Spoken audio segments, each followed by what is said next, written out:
आप देख रहे हैं डेली शब न्यूज़। मैं इस्लाम चौधरी। अभी हम मौजूद है बागे बहू पुलिस स्टेशन के बाहर। यहाँ पे हमारे साथ एक महिला मौजूद है।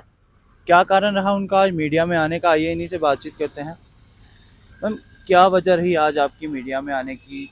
मीडियम आने की मुझे ये वजह है कि मेरा रिलेशन था।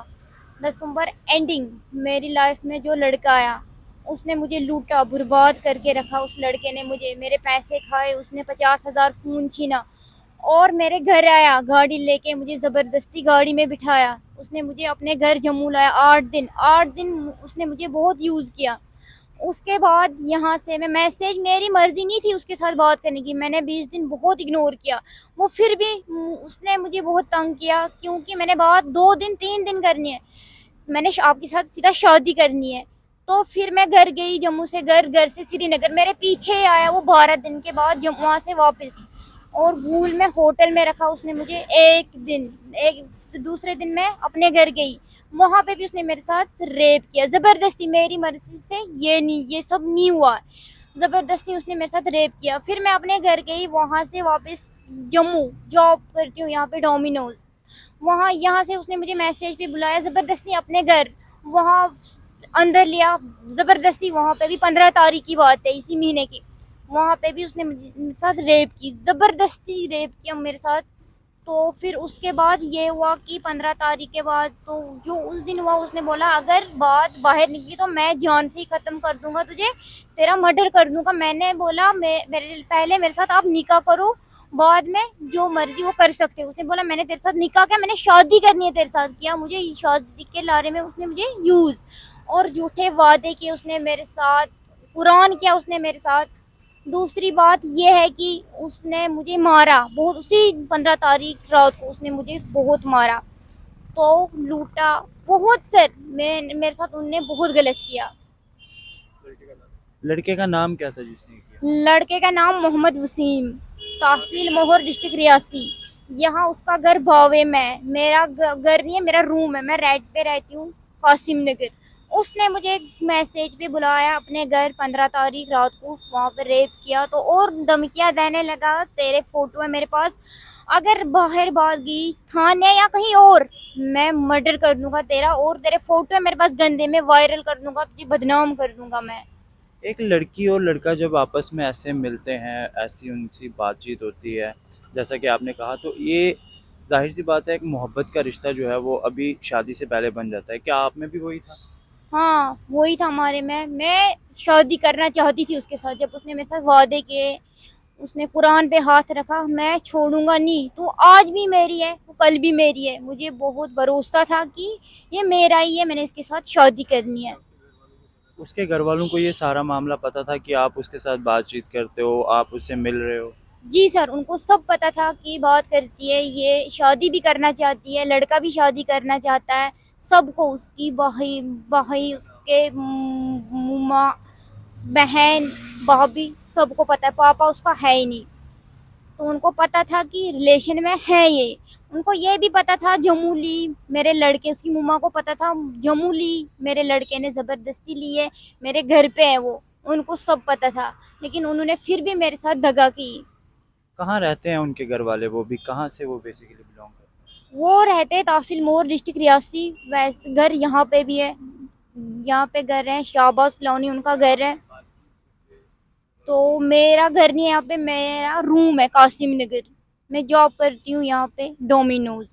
जी सर। हैं? क्या उनके घर वालों से अभी आपकी बातचीत हो रही है कि क्या अभी जो आपके हालात चल रहे हैं? आज मेरी 10 15 तारीख के बाद मेरी कोई बात नहीं, ना लड़के के साथ ना उसके घर वालों के साथ, कोई कांटेक्ट नहीं है मेरा और उनका। 15 तारीख उन्होंने मेरा नंबर ही ब्लॉक कर दिया, उन्होंने बोला आओ एप्लीकेशन वापस लो, हम कॉम्प्रोमाइज करेंगे बैठ के। मैंने फिर भी उनको एक मौका दिया, मैंने बोला हाँ ठीक है। उन्होंने एक भी नहीं मेरी सुनी। मैंने बहुत कोशिश की कि वो समझेंगे, वो नहीं, उन्होंने मुझे बर्बाद किया। एक लड़के की तरफ से एकदम से अपना रवैया बदल जाना, आप दोनों में कुछ ऊंच नीच हुई थी, कुछ ऐसी बात जिससे उनने इतना बड़ा स्टेप लिया?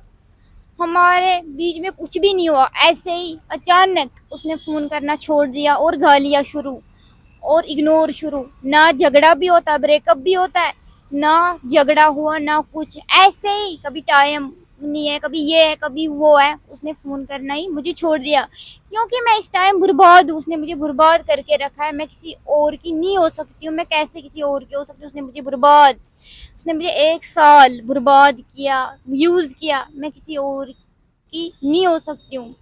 उसके अगर उनको सब पता था। मैंने यहाँ पे एप्लीकेशन दी है 11 तारीख को इन्होंने मेरी बात आज कल परसों, फिर यहाँ से उठी एसपी दफ्तर गई मैं, वहाँ पे 13 तारीख को मैंने एप्लीकेशन दी, वहाँ से मार्क करवाई यहाँ, फिर मैं यहाँ, इन्होंने बोला आज कल परसों, तो मैं यहाँ कल आई। इन्होंने मुझसे पैसे मांगे।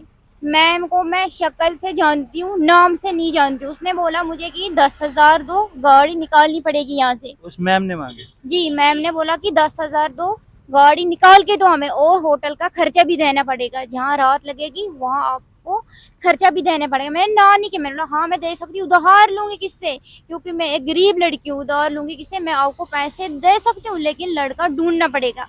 उन्होंने बोला हाँ आज कल परसों जाएंगे हम लड़का ढूंढने, मगर पैसे आपको। किसी सरदार ने 8,000 मांगे, मैम ने 10,000 मांगे। जी सर। अब आप पुलिस से क्या मांग करते हैं, और कि क्या आपके जो अभी की सिचुएशन है उस पर क्या कार्रवाई की जाए? कार्रवाई यही करना चाहती हूँ मैं कि आप लड़का ढूंढो। अगर मैंने 11 तारीख को एप्लीकेशन दी है, कार्रवाई क्यों नहीं हो रही है यहाँ से? बस मैं ये इंसाफ चाहती हूँ, इंसाफ मांगती हूँ इनसे, और कुछ नहीं। मैं एक लाचार लड़की हूँ, बर्बाद करके रखा है, इज्जत लूटी मेरी उस लड़के ने, मुझे लूटा, बर्बाद किया है मुझे उस लड़के ने। अगर वो लड़का दोबारा से मिल जाता है, आपसे बातचीत कॉम्प्रोमाइज़ होने के बाद अगर आपसे शादी करने के लिए कहता है, तो दोबारा से आप शादी करने के लिए तैयार हो उनसे? मैं यही चाहती हूँ, अगर शादी करेगा मेरे साथ तो ठीक, अगर शादी नहीं तो जेल में, जो भी लगेगा, मतलब 1-2 दिन के लिए नहीं, उम्र भर के लिए जेल में। बस मैं यही चाहती हूँ, और कुछ भी नहीं चाहती हूँ। ना पैसे, ना मुझे पैसे चाहिए, ना और कुछ। बस एक मैं यही सोचती हूँ, या शादी तो या अंदर जेल में, बिल्कुल, मतलब जब तक वो जिंदा है, उम्र भर के लिए। उसने मुझे बर्बाद किया 1 साल, मैं उसको उम्र भर के लिए बर्बाद करना चाहती हूँ। आप कहाँ से रहने वाले हैं? कैसे आपका उनके साथ जो है वो तालमेल मिला, मुलाकात हुई? उसने मुझे मैसेज पे मुलाकात हमारी हुई, तंग किया मुझे बहुत ज़्यादा। दिसंबर एंडिंग उसने मैसेज पे मैसेज, बहुत मैंने इग्नोर किया सर। मैंने बोला मैंने कोई बात नहीं करनी तेरे साथ। उसने बोला बात नहीं करो आप, 1 दिन बात करो, 2 दिन, मैंने तेरे साथ शादी करनी है। मेरे घर वालों को उसने फ़ोन किया, ये आज भी मेरी है, कल भी मेरी है, मेरी इज्जत सब कुछ उसने मेरा बर्बाद किया। मेरे पापा के साथ उसकी बात, मेरी मम्मा के साथ उसकी बात, उसने मुझे बर्बाद करके रखा है सर। मैसेज पे मेरी बात हुई उसकी दिसंबर एंडिंग, उसके बाद वादे कुरान, उसके बाद उसने वादे मेरे साथ बहुत कम नहीं, बहुत ज़्यादा वादे किए उसने मेरे साथ। मोहम्मद वसीम नाम है लड़के का, तो उसने मेरी इज्जत और मेरी ज़िंदगी बर्बाद की सर। आपके घर वाले कहाँ हैं? वो क्यों नहीं, वो आपके साथ खड़े हैं अभी या नहीं? कहाँ है वो अभी? वो अपने गांव में, बहुत तहसील मोर डिस्ट्रिक्ट रियासी में रहते हैं वो। मैं यहाँ पे अकेली काम करती हूँ। उनको पता नहीं था हमारी लड़की के साथ क्या हो रहा था। हाँ इतना पता था उनको कि बात करते हैं, हमारे घर फ़ोन करता है वो लड़का, और उनको पता नहीं था कि मारा है लड़के ने, इस लड़की को लूटा है, बर्बादी की है। उनको कोई पता नहीं था क्या हुआ है क्या नहीं। उनको यही पता बात चलते इनके बीच में, रिलेशन में है ये, और उनको कोई पता नहीं था। अब आखिर में क्या मांग करते हैं आप? बस मैं यही मांग करती हूँ कि इंसाफ करो मुझ पे। दूसरी बात ये है कि लड़के को ढूंढना चाहिए पुलिस वाले, तो बस लड़के को यहाँ तक लाना चाहिए कि बाद में क्लियर क्या होगा, जो भी बात होगी क्लियर वो अब यहीं थाने में होगी। जी सर। जी, तो ये थे हमारे साथ एक महिला जो कि अपनी इंसाफ की गुहार लगा रहे थे। आप सबका इस पे क्या कहना है कमेंट सेक्शन में ज़रूर बताएं, और भी इसी तरह की मज़ीद अपडेट के लिए जुड़े रहें हमारे साथ, देखते रहें डेली शब न्यूज़।